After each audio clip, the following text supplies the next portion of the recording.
It's not the first time we have translocated white rhino. In 2021, we translocate also 30 white rhino. They are doing well. We have now 41 white rhino. So it means that based on that success, the conservation entity of African Park, RDB and South Africa decide to repeat the experience of translocate 70 white rhino.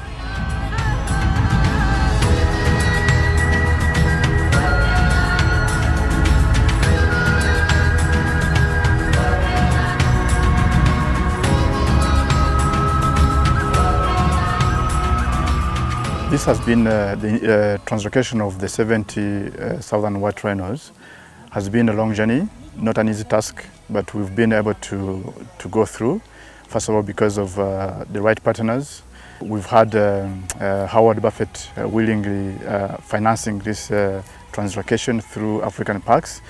African Parks with the expertise, but also ownership of a farm that hosts over 1,000 white rhinos. Where these ones have come from, and with an intention of rewilding other able and safe protected areas, and that's how Rwanda qualifies with Akagera to have and host the 70 that were translocated. The amount of detail that goes into this project is incredible. So we catch the rhino that we need. Once the animals have been caught, we start the permit application to get permission to move them, which is some stringent legislation before we can actually transport them. But once we catch the animals, we measure the animals, and then we design crates. We build the crates to fit the rhino, and then we look for the aircraft that all of those crates will fit into. We've been planning this project for probably a number of years now, and we have just recently transported 70 southern white rhino to Akagera. The reason for the number of 70 is that that's what we can fit in. We can fit 35 animals into an aircraft comfortably. So 2 aircraft loads gave us a number of 30, of 70 in total. From the time we start catching the first animal to put it in the crate, to the time we open the crate with the last animal was a little bit over 50 hours. Longer than we would have hoped. We're under pressure all the way to try and reduce that time, but I think we're all quite happy with the condition of the animals coming out, the state of the animals. Everything went well despite the challenges that we met along the way. This is a very good tourism species. In terms of character, they differ from the East African black rhinos that we've had here before, which was reintroduced in 2017 with a good population growing. But with their character, they are shy and they are associated with thickets. So seeing them is not that easy like you would see southern white rhinos. So having 1,000 white rhinos in Akagera in a bigger population that we are having now, it's an advantage for tourists who visit the park. Yeah, Rwanda is the first group of rhino that have been moved from the project into Rwanda. So for us, it's a key milestone that we've tested a whole lot of systems. We've gone through an extensive rewilding program with these rhino in South Africa to give them the best chance to survive here. So a lot of work in these animals. We've been working on these actual animals for 16 months now, on a daily basis, preparing them for this trip. But yeah, so Rwanda, as I say, we identified as the first target recipient, given the stability of the park, given the management, the support of the government.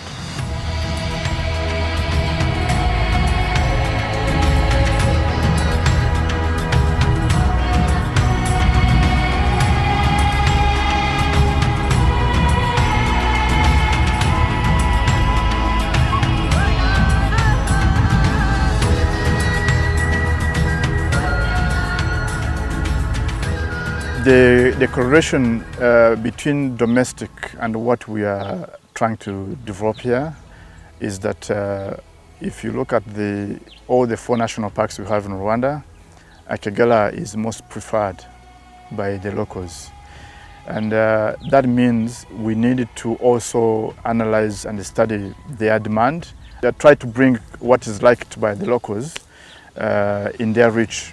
So the relationship here is that the big five that marks Akagera, be it elephant, buffaloes, leopards, lions, and rhinos, that means they will be sighted in big numbers, including this very one that we're talking about. So there are a number of factors that we look at. Stability within the protected area, the ability for the protected area to manage and to secure those animals. Obviously we need to put them in an area with the right habitat. Those are the baseline things that we look at. What's really important though is our partnership, the people that we're doing it with. Rwanda, the RDB, Rwandan Development Board is really responsive and helpful and supportive in this endeavour. It's a massive project to get this thing done. Without the support of our strategic partners in country and of course the funding partners, the Howard Buffett Foundation in this case, are really important. Howard Buffett is a very strong historical supporter of the park as well. So collectively RDB, Buffett Foundation and African Parks, we've got together and we've put it together, and we've just delivered the 70 rhino.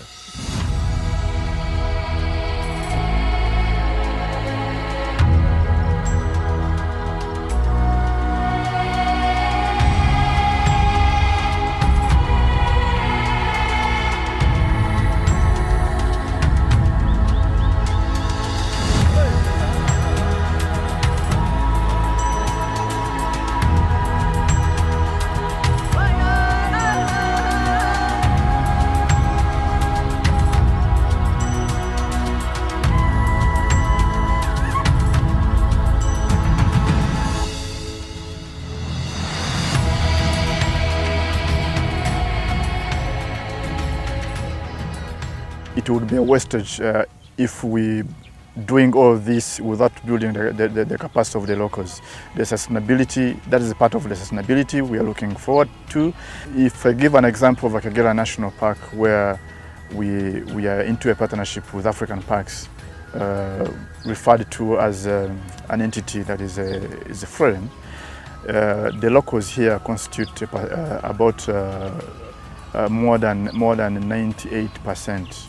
So that has been put into consideration, building the local capacity at all levels, be it tourism section, law enforcement, research and monitoring, infrastructure maintenances, all that. Locals have been local skills have been developed, and I can guarantee you that the locals capacity has been built, and that is going to remain one of the highest focuses, so that tomorrow, if this park is brought in the hands of Kigali government, then it will be able to flourish and continue developing. What challenges are we facing? Funding. It's an expensive exercise. That's probably so funding is high on the agenda. A lot of effort is going into community relationships. We put a very high emphasis on community relationships, as I said, to ensure that we have the buy-in of the local population. If we don't do that, if we don't have the buy-in and the support of local communities, the project won't, in our view, won't succeed. We are a conservation organisation. We take on the responsibility of the management of the park in partnership with governments. Obviously conservation and wildlife is high on our agenda. Community relationships and community management and support in and around the protected areas is vital for us. Without the support again of the local people around the park, or in many cases living in the park, it's not possible for us to deliver what we view or what we're hoping to achieve, as in Rwanda, to develop a world-class tourism destination for the people of Rwanda. Normally we do census every 2 years, and we are into close to 20,000 and above in terms of numbers.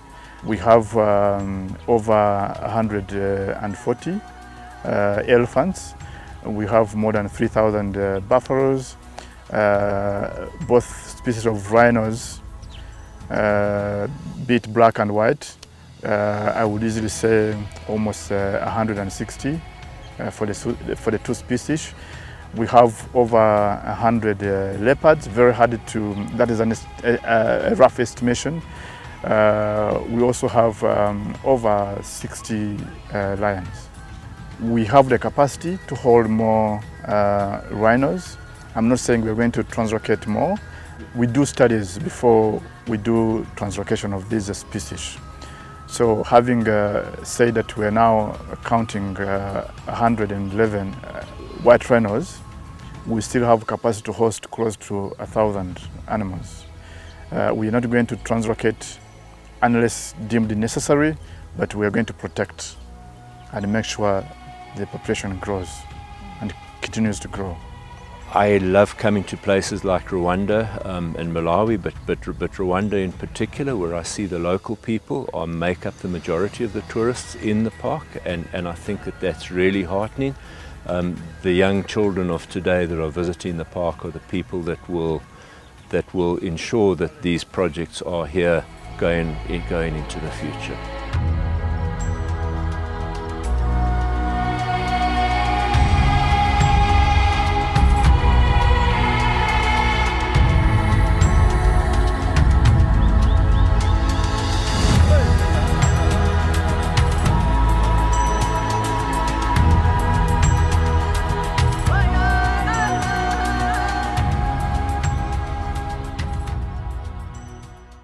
We want to thank the African Parks leadership together with the RDB, having organized the relocation all the way up to where we are now. We want to recall that tourism has been one of the key pillars of economic drivers as far as the economic growth of our country is concerned. The government took that decision, and it is paying back in terms of boosting the economic growth of our country, but also beyond these, in terms of other numbers, we see the big number of visitors increasing day in, day out. We see the number of job creation not only among the neighboring districts, but also in others operating in the tourism industry. We are again very much committed to be contributing to this industry transformation, especially bringing on board the surrounding communities as well. Want to salute the efforts of the government of Rwanda.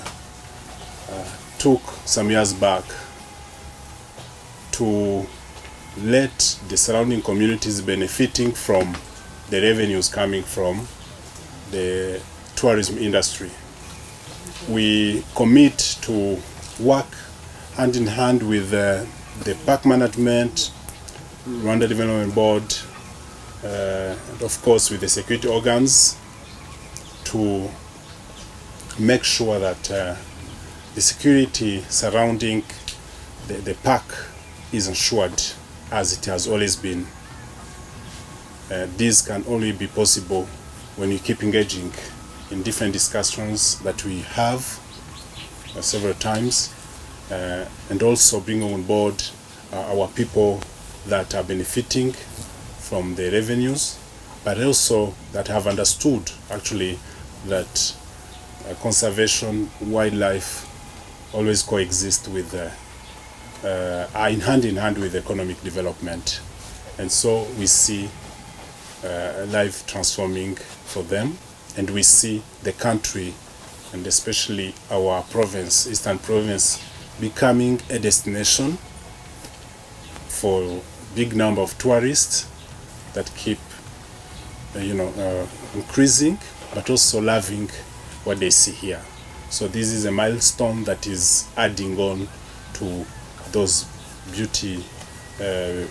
beautiful actions that we are taking for developing the Akagera National Park.